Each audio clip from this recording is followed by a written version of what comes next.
Hi, we are Group 2A and we will be presenting on U.S. export control laws.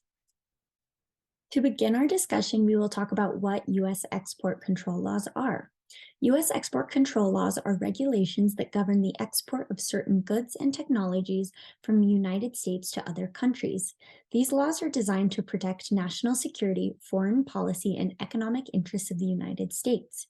These laws require exporters to obtain licenses and other authorizations from relevant government agencies before exporting certain controlled goods, technologies, or services elsewhere. Violations of U.S. export control laws can result in significant civil and criminal penalties, including fines and imprisonment. There are three primary agencies that oversee U.S. export laws. First, under the direction of the Department of Commerce, the Bureau of Industry and Security implements and governs the Export Administration Regulations, or EAR. These regulations prevent the export of goods to countries which could use them to endanger the United States. Second, the Department of State is responsible for the International Traffic in Arms Regulations, or ITAR, which implements and regulates the Arms Export Control Act, or AECA. These regulations are specific to defense-related exports. Third, the Department of Treasury governs the Office of Foreign Assets Control, or OFAC. These agency deals with economic and trade sanctions that have been imposed against specific countries. The next few slides will highlight how each of these organizations work to protect the national security of the United States. The Export Administration, or EAR, exists to regulate the export of dual-use items that have both commercial and military applications from the U.S., which could be used for chemical and biological weapons, nuclear proliferation, terrorism, or other endangerments to our nation. Under the EAR, each good is assigned and categorized by an Export Control Classification Number, or ECCN. Each ECCN has a specific set of licensing requirements and use restrictions and other controls that must be followed when exporting the items. ECCNs are usually assigned by manufacturers, but it is still important to know how ECCNs are assigned. The first digit is an assignment from 0 to 9 that categorizes the item generally by type and use of the technology. The letter following tells which type of product it is within that category. The final three numbers are used by subject matter experts to know which specific regulations and licenses are required for the technology. A general code that can be used to export is EAR 99, which is still a valid code, but it also requires no filing for licenses and can be used when exports do not require more advanced ECCNs. After an ECCN is determined, it is reviewed, and the Commerce Country Chart, which is a list of countries that have additional restrictions based on the category of the export, is consulted to verify that there are no additional restrictions placed on the country of receipt. The EAR also has a list of denied parties, which are individuals or groups that the U.S. citizens are unauthorized to export to. Examples of denied parties include individuals and entities that have been designated by the U.S. government as terrorists, weapons or proliferators, human rights violators, or individuals and entities that are subject to economic sanctions. Having the right permits and knowing how to assign these codes is complex, but essential for conducting business internationally.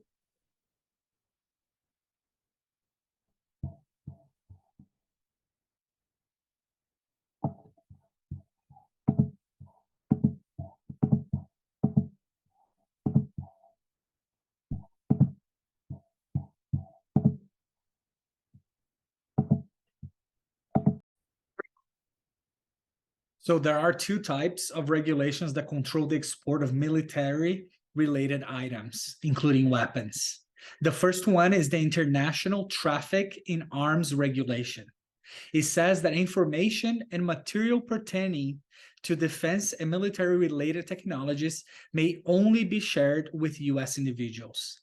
Unless authorization from the Department of State is received to export the materials or information to a foreign person, such action is not allowed. U.S. individuals, including organizations, can face heavy fines and penalties if, without authorization or the use of some sort of exception, They provide foreign persons with access to protected defense articles, services, or technical data. All U.S. manufacturers, exporters, and defense services are required to register with the U.S. Department of State. Registration is primarily a means to provide the U.S. government with the necessary information on who and how such information and certain manufacturer activities are being circulated across the world. Another regulation is the Arms Export Control Act, or AECA. This regulation gives the United States President the authority to control the import and export of defense articles and defense services.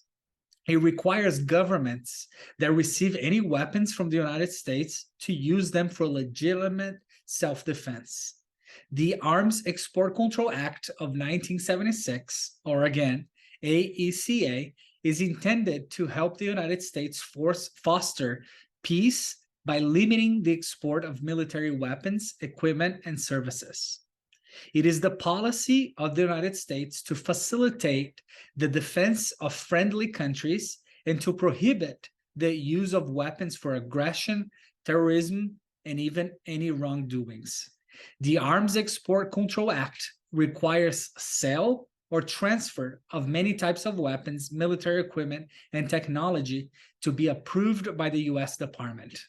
Only transactions that are consistent with the U.S. foreign policy are to be approved. Violations to the AECA can result in fines and penalties or even imprisonment. Each violation carries up to $1 million in fines or up to 20 years in prison. We will now discuss the Office of Foreign Assets Control's implementation of sanctions. The OFAC typically implements sanctions through one of two methods: asset blocking and embargoes. Asset blocking is done by issuing executive orders, regulations, and guidelines that specify the targets of sanctions, the types of transactions that are prohibited, and the procedures for reporting and blocking assets. When the OFAC determines that a person or group is subject to sanctions, it can freeze their assets by requiring financial institutions to block access to those assets.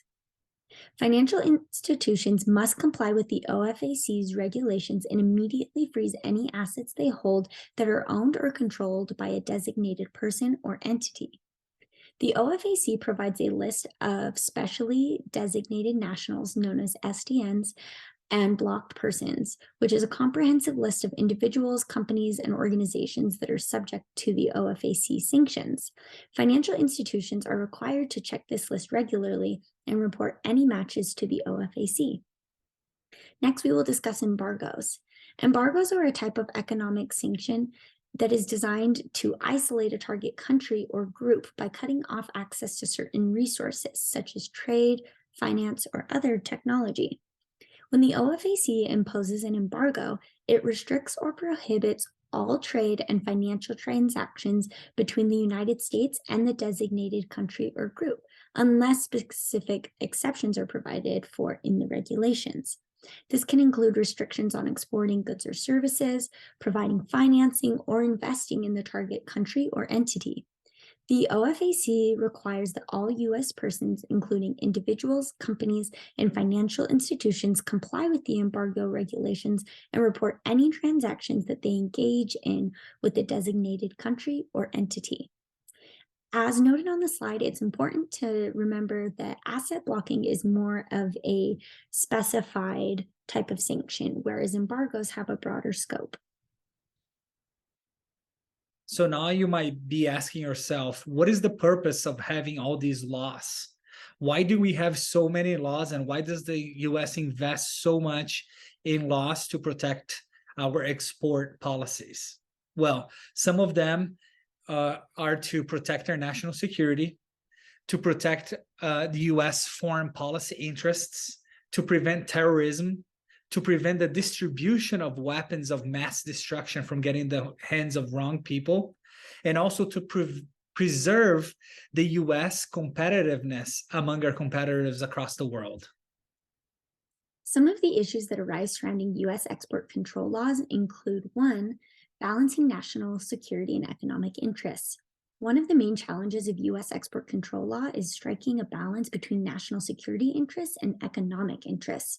While export controls are necessary to protect national security, they can also hinder U.S. companies' ability to compete in the global marketplace. 2. Complexity of regulations. Export control regulations can be complex and difficult to navigate, especially for smaller businesses. Compliance can be time-consuming and expensive, which can be a burden for smaller companies that lack the resources to navigate the regulatory requirements. Third, international cooperation. Export control laws require international cooperation to be effective. However, other countries may have different export control regimes, which can create conflicts and inconsistencies in the implementation of export laws. Additionally, some countries may be less willing to cooperate with the United States on export control issues due to political or economic reasons. Our presentation today should be used to help understand the learning objectives of this week, managing the systems governing international trade, trade policy, and rules. We've discussed the primary agencies that oversee U.S. exports, their purpose, some important laws and regulations, and the issues emerging from these rules. We have also posted a summary of this information in a study guide that you can use to review what we've talked about. We look forward to continuing this conversation this week on the discussion board.